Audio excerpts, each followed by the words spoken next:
Avez-vous déjà ressenti en franchissant le seuil de votre propre chambre que vous n'étiez pas seul? Vous fermez la porte à clé, vous tirez les verrous, et pourtant, une lourdeur inexplicable pèse sur vos épaules. Vous vous allongez pour chercher le repos, mais votre esprit s'emballe, une anxiété sourde monte sans raison apparente, et ce lieu qui devrait être votre refuge devient le théâtre d'une bataille invisible. Ce n'est pas de la fatigue physique, et ce n'est pas seulement dans votre tête. En tant qu'ancien initié aux mécanismes du monde occulte, je peux vous affirmer une chose. Votre chambre n'est pas qu'une pièce de béton et de bois. C'est un territoire spirituel. Aujourd'hui, je vais vous révéler ce que les forces de l'ombre ne veulent pas que vous sachiez sur la gestion de votre espace privé. Nous allons explorer comment fermer les portes spirituelles que vous ouvrez inconsciemment chaque jour en revenant de l'extérieur. Je vais vous apprendre la phrase précise, le positionnement d'autorité que vous devez adopter dès que vous posez le pied dans votre chambre pour qu'aucune présence sombre ne puisse y demeurer. Nous allons transformer votre vulnérabilité nocturne en une forteresse d'invincibilité. Si vous avez l'impression de ne jamais vraiment récupérer, de subir des attaques dans vos rêves ou de vous réveiller plus fatigué qu'au coucher, ce qui va suivre est la clé de votre délivrance. Avant de plonger dans ces enseignements profonds, je vous invite à manifester votre présence. Cliquez sur le bouton « J'aime » pour marquer votre engagement envers votre propre protection spirituelle. Dites-moi aussi dans les commentaires depuis quelle ville ou quel pays vous nous regardez. C'est toujours une immense joie de voir cette armée de lumière se lever aux quatre coins du monde. Êtes-vous prêt à reprendre le contrôle de votre territoire? Alors, nous commençons maintenant. Partie 1. Le poids de l'extérieur et la loi du territoire. Comprenez bien ceci, la rue est un champ de bataille actif. Toute la journée, vous traversez des environnements chargés. Vous croisez des regards d'envie, vous absorbez des tensions dans les transports, vous subissez des conflits au travail ou des conversations chargées de négativité. Dans le monde spirituel, ces énergies sont comme des poussières magnétiques qui s'accrochent à votre aura. Le drame de la plupart des gens, c'est qu'ils entrent dans leur chambre sans aucune transition. Ils transportent tout ce poids directement sur leur matelas. Le psaume 4 nous dit « En paix je me couche, et aussitôt je m'endors ». Mais pourquoi cette paix semble-t-elle si inaccessible pour beaucoup? Parce que le repos est un état spirituel protégé. Si Dieu a prévu un repos spécifique, l'ennemi a prévu un assaut spécifique contre ce repos. Votre chambre est l'endroit où vous baissez votre garde, où votre esprit devient une éponge. Si vous ne nettoyez pas l'atmosphère avant de fermer les yeux, vous permettez à l'oppression de s'installer à vos côtés. Le monde invisible est régi par des lois de l'égalité. Une entité spirituelle ne reste là où elle n'a pas le droit d'être que si personne ne conteste sa présence. Si vous entrez dans votre chambre en mode automatique, vous donnez un consentement tacite à tout ce qui vous a suivi depuis l'extérieur. Il est temps de comprendre que votre bouche possède le pouvoir de tracer une frontière. Comme il est écrit, la mort et la vie sont au pouvoir de la langue. Chaque mot que vous prononcez en passant le seuil de votre chambre est soit un décret de protection, soit une invitation au chaos. Partie 2. La gratitude comme acte de guerre spirituelle. On vous a souvent dit que la gratitude était une simple émotion agréable. C'est faux. Dans la guerre spirituelle, la gratitude est un positionnement d'autorité. C'est la première étape du nettoyage de votre chambre. Avant de chasser quoi que ce soit, vous devez vous aligner avec la fréquence du royaume de Dieu. La gratitude réorganise instantanément l'atome spirituel de la pièce. Pourquoi est-ce si puissant? Parce que l'ombre se nourrit de la plainte, de la peur et de la confusion. En entrant dans votre chambre et en commençant par remercier pour la protection durant votre trajet, pour le toit au-dessus de votre tête, pour la journée écoulée malgré ces défis, vous coupez la source de nourriture de toute oppression. Vous installez une fréquence de lumière contre laquelle l'obscurité ne peut pas lutter. Regardez l'exemple de Jésus. Avant chaque grand miracle, avant chaque acte d'autorité, il rendait grâce. La gratitude prépare le terrain légal pour l'exercice de votre puissance. Elle signale au monde invisible que vous n'êtes pas une victime des circonstances, mais un intendant conscient de votre espace. Lorsque vous remerciez, vous fermez la porte derrière vous avec une force que aucun verrou physique ne peut égaler. Vous créez un vide pour l'ombre, car là où la louange réside, l'oppression s'étouffe. Partie 3. La révélation de l'ex-warlock. L'autorité du seuil. Voici le cœur de notre enseignement. Dans mon passé, j'ai vu comment les territoires étaient marqués. Les forces de l'ombre cherchent des zones de non-droit, des endroits où l'autorité n'est pas exercée. Quand vous entrez dans votre chambre, vous devez comprendre que vous êtes le gouverneur de ce mètre carré. L'autorité ne vient pas de votre ton de voix, elle ne vient pas de cris ou de gestes théâtraux, elle vient de votre position spirituelle. L'enseignement que je vous donne aujourd'hui est radical. Dès que vous franchissez le seuil, vous devez verbaliser votre juridiction. Ne le faites pas comme un mantra ou un rituel vide. Faites-le comme quelqu'un qui présente un titre de propriété. Les esprits, les énergies négatives et les charges d'oppression reconnaissent la clarté. Ils détestent la confusion, mais ils craignent la détermination. Vous devez déclarer la paix, non pas comme un souhait, mais comme une loi. Le monde spirituel répond à la parole déclarée avec conviction.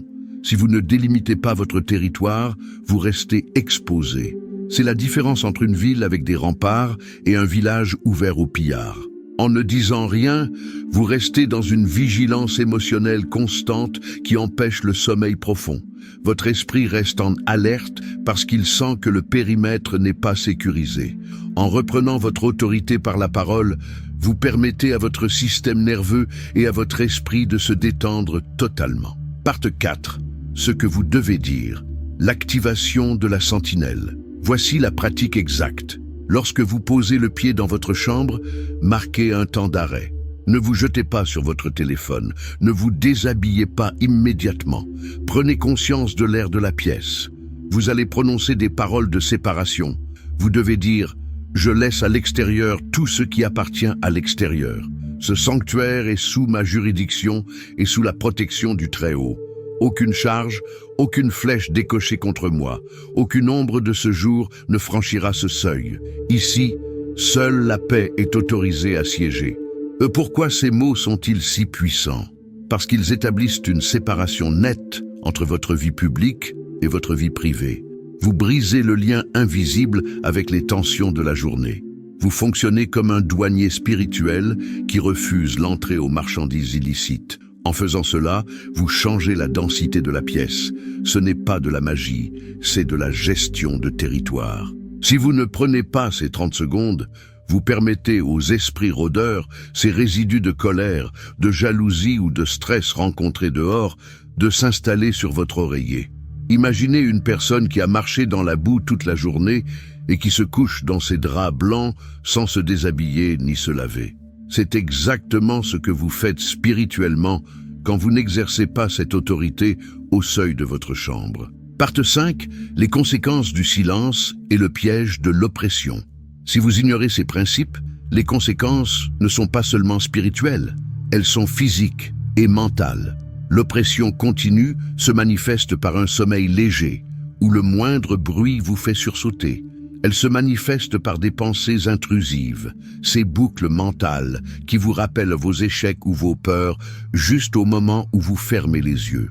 Beaucoup pensent qu'ils sont simplement insomniaques ou stressés. Mais demandez-vous, pourquoi ce stress s'intensifie-t-il spécifiquement dans cette pièce? C'est parce que l'environnement est saturé de ce que vous y avez laissé entrer. L'absence de positionnement crée une vulnérabilité. Vous devenez une cible facile pour les attaques nocturnes, ces moments où l'ennemi sème l'ivraie pendant que vous dormez. Il ne s'agit pas forcément de possession, mais d'une influence constante qui draine votre énergie vitale. Sans cette barrière de mots, vous vous réveillez avec la sensation d'avoir lutté toute la nuit. Votre âme n'a pas pu descendre dans les lieux de restauration parce qu'elle devait rester en garde. En apprenant à gouverner votre environnement, vous libérez votre esprit de cette charge de surveillance. Vous passez de la survie au règne. Partie 6. L'histoire de la chambre froide, une leçon de souveraineté. Laissez-moi vous raconter l'histoire d'un homme que j'ai accompagné. Il vivait dans une angoisse constante dès que le soleil se couchait. Son appartement était magnifique, mais sa chambre lui semblait toujours froide et pesante. Il avait tout essayé, changer la disposition des meubles, acheter des purificateurs d'air coûteux, même mettre de la musique relaxante toute la nuit. Rien ne fonctionnait. Il se réveillait chaque nuit à 3 heures du matin avec une sensation de présence au pied de son lit. Il pensait que sa maison était hantée ou maudite. Mais le problème n'était pas la maison, c'était son manque de frontières. Il était un homme poreux. Il absorbait tous les conflits de son bureau de consultant et les ramenait directement dans son lit. Quand je lui ai enseigné la loi du territoire et la puissance de la déclaration au seuil, il était sceptique. Mais il a commencé à pratiquer. Le premier soir, il a ressenti une résistance, comme une lourdeur qui refusait de partir.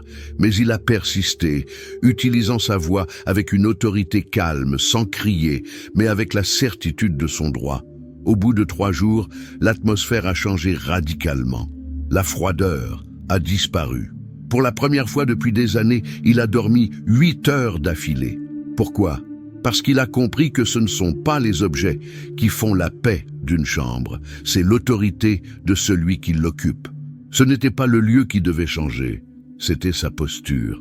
Parte 7, le protocole quotidien de l'imbattable.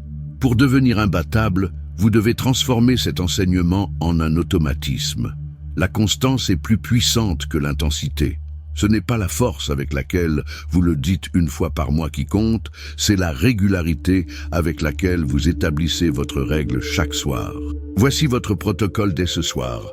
En arrivant devant la porte de votre chambre, marquez une pause. Laissez vos soucis dans le couloir. Entrez et avant même d'allumer la lumière ou de poser vos clés, murmurez votre gratitude. Remerciez pour la sécurité de ce refuge.